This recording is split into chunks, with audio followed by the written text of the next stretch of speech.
Listen, Drew Carey, all you adults always tell us the same thing. Weed's gonna kill us. It's a gateway drug. Vine isn't funny. Oh, no. For most people, weed is essentially harmless. Okay, no way, Jose. Look, I know this stuff is a little overboard, but you can't tell kids weed isn't bad. Of course I can. It's true. And we've known it for decades. Counting deaths from the substance alone, alcohol kills 88,000 people a year. Tobacco kills 480,000. And marijuana kills absolutely no one.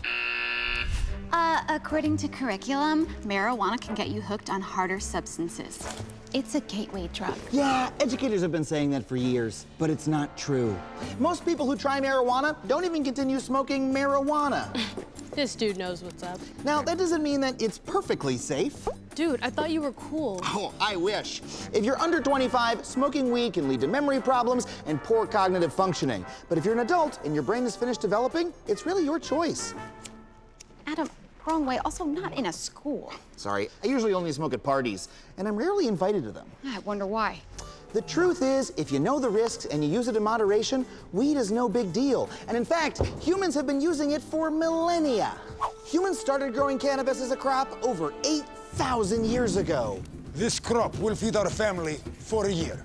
And this crop will make movies way funnier. In 440 BCE, Herodotus wrote about the ancient tradition of cannabis steam baths. Fellow citizens, as a wise man once told me, vape life. And in America, for many years, marijuana was available in over-the-counter medications. Step right up and try Professor Holcorium's rejuvenating tincture.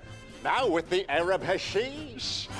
For most of America's history, weed was legal. No one cared about it. Wait, so what changed? I mean, there must be some reason we banned it. Oh, there is, and it's real weird. Enter Harry Anslinger, Commissioner of the Federal Bureau of Narcotics and a staunch prohibitionist. Our funding has been cut. They'll shut me down if I don't find a new chemical to demonize. Let's see. What are people scared of for no good reason? Aha! Mexicans! And Mexicans smoke marijuana. That's it. Hey, racist mob. Marijuana makes Mexicans thirst for white blood. Spread the word. Anslinger used that racism to fuel a propaganda campaign against the drug, testifying before Congress. Marijuana is an addictive drug which produces in its users insanity, criminality, and death. Soon, the marijuana causes violence meme was everywhere, from newspapers to movies. Just a young boy. Under the influence of the drug, he killed his entire family with an axe. To subtle political cartoons. Nazi propaganda. What does that even mean? Why would he just say the words Nazi propaganda? Honestly, no idea. But it worked. In 1937, Congress banned marijuana. And later, with Anslinger's help, they passed the first mandatory minimum sentencing laws, which made it so that your first time getting caught with this could put you away from 2 to 10 years. Thank you, that's what I thought. And the true irony is, the government knew Anslinger's claims were false. Scientists proved marijuana wasn't connected to violence or insanity in the 40s. And in 1973, a bipartisan commission recommended Nixon decriminalize it. But Nixon being Nixon... Mr. President, literally everyone agrees. Marijuana is safe. Out! Get out! I have zero chill. The war on drugs begins now. I don't understand. If he knew it was safe, why would he be so tough on it? Well, why don't you ask Nixon's aide, John Ehrlichman? He said in 1994... We knew we couldn't make it illegal to be either against the war or black. But by getting the public to associate the hippies with marijuana and blacks with heroin, and then criminalizing both heavily, we could disrupt those communities. We could arrest their leaders, raid their homes, break up their meetings, and vilify them night after night on the evening news. Did we know we were lying about the drugs? Of course we did.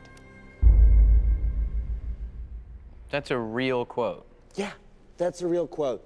Nixon started the war on drugs to bully his political enemies and minorities. His own aide admitted it. I can't believe I've been teaching this to children. At least it's better now, right? You wish. Despite laws being loosened in a few states, mandatory minimums are still in effect all across the country, and marijuana still accounts for nearly half of all drug arrests. And despite the fact that white and black people smoke at basically the same rate, black people are 4 times as likely to be arrested for marijuana.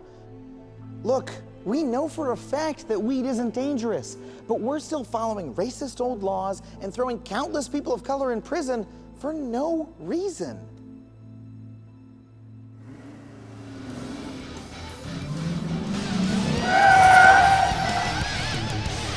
Listen up!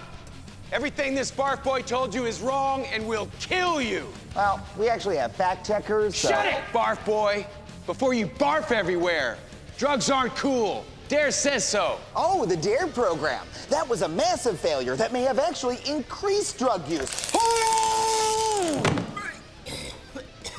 Told you he was a barf boy. Hey guys, Adam here. If you like that, be sure to watch new episodes of Adam Ruins Everything every Tuesday at 10 on truTV.